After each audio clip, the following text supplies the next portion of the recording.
संसार में क्या है कि हर वस्तु है ना जो वो भय से युक्त है। अब कहोगे तुम कैसे? संसार में ऐसी कोई भी वस्तु नहीं है जिसमें भय ना छुपा हो। एक बैराग शतक का एक श्लोक है, उसमें लिखा है भोगे रोग भयम, यानी भोग है तो रोग भी है।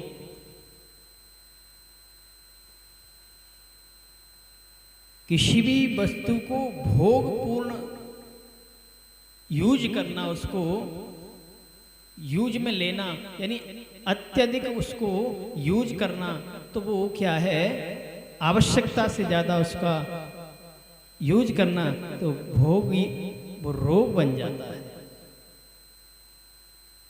जैसे आवश्यकता से ज्यादा खाना खा लेना, कोई भी चीज आप ले लीजिए, मदिरा ले लीजिए, या स्त्री हो या पुरुष हो, कोई भी हो, अत्यधिक किसी भी वस्तु का भोग करना तो वो रोग उत्पन्न कर देता है। तो भोगे रोग भयम। और दूसरा है कुले च्युत भयम, अर्थात ऊंचे कुल का उसका पतन का भय रहता है कि इससे कुछ कहते ना, बड़े ऊंचे घराने को भैया कहीं उल्टो कोई ऐसे काम ना बन जाए, डर रहता है, भय रहता है, प्रतिष्ठा हो, पद हो। कुले च्युत भयम, ऊंचे कुल का पतन का भय रहता है। कुले च्युत भयम वित्ते निर्पालाद भयम। तीसरा क्या है, वित्त अर्थात धन। यदि धन है तो किसका डर है? सरकार का, राजा का।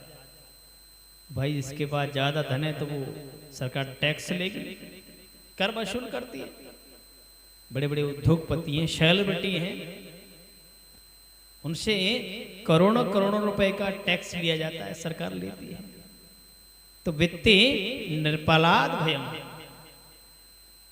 सरकार का भय, राजा का भय। चौथा है मान्य दैन्य भयम। यदि आप किसी का सम्मान कर रहे हैं, आदर कर रहे हैं, सम्मान दे रहे हैं, तो तुमको क्या समझेगा, ये बेचारा है। क्या है? बेचारा है, धनहीन है, गरीब है, बलहीन है, शक्तिहीन है, वो आपको कम आंकने लगेगा, अर्थात आपको क्या समझेगा? दीन। माने दैन्य भयम, दैन्यता का भय है, दीनता का भय है, आपको दीन समझने लगेंगे लोग।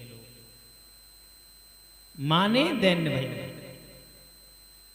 और पांचवा है बले रिपु भयम, अर्थात आप यदि बलशाली हैं तो आपके शत्रु भी होंगे। हाँ, अब जिस पे बेचारे पर शक्ति ही नहीं है, बेचारा वैसे धक्के से ही गिर रहा हो, उसके क्या शत्रु होंगे? वो तो पहले से ही मरा हुआ है। लेकिन जो मल्ल है या बल से युक्त है, किसी भी क्षेत्र में देख लो आप, बले रिपु भयम, उसके शत्रु अवश्य होंगे। तो बल में किसका भय है? शत्रुता का भय है। और छठवां है रूपे जराया भय। आप सब सुन रहे हैं ना?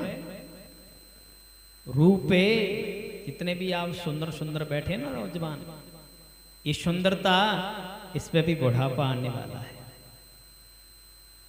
रूपे जराया भयम, रूपवान व्यक्ति है तो ये तो सोचता ही होगा एक दिन इस शरीर पे बुढ़ापा भी आना है। ये चमक मार रही ना, ये चमक चेहरे पर, इस पर एक दिन झुर्रियां पड़ेंगी। तो रूपे जराया भय, जरा बुढ़ापे का भय है। सातवां शास्त्रे बाद भयम, यदि आप शास्त्र में पारंगत हैं, आप शास्त्र जानते हैं, या कोई भी आपको जानकारी है, तो अगला कहेगा नहीं नहीं ये ऐसे नहीं है, मैंने ऐसे सुना है, मैंने ऐसे पढ़ा है।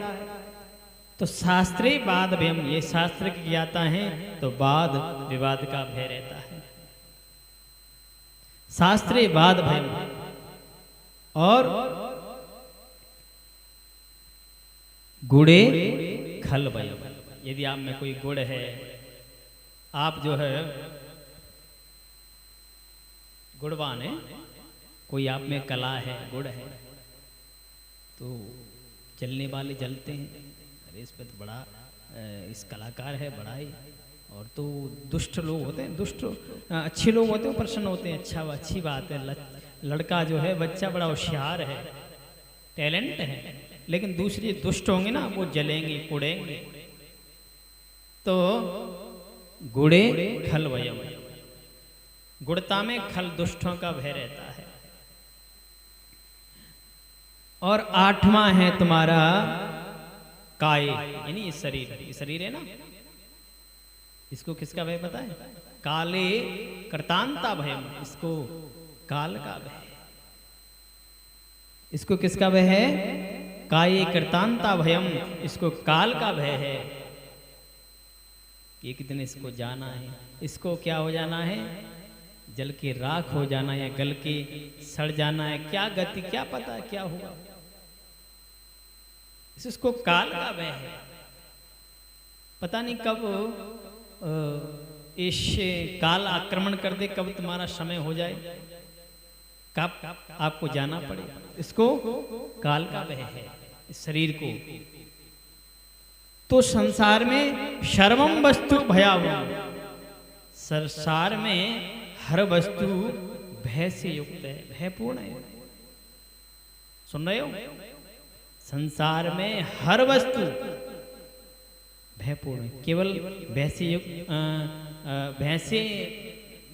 भय में कौन नहीं है पता है? अभय कौन है? जिसके अंदर वैराग्य है। सर्वम वस्तु भयावहम नृणाम वैराग्य मेवा भयम, केवल वैरागी ही, वैराग से युक्त पुरुष ही अभय है, भय से युक्त नहीं है, वो निर्भय है, अभय पद को प्राप्त होता है। इसलिए बंधुओं, आप जान ही चुके हैं कि संसार में हर वस्तु भय से युक्त है। तो किसी से इतना लगाव ना करें, इतना प्रेम ना करें, इतना उससे जुड़ाव ना रखें, मन में थोड़ा वैराग्य भी रखें, चाहे आप ग्रस्त हो या विरक्त। वैराग्य बहुत जरूरी है। तो आप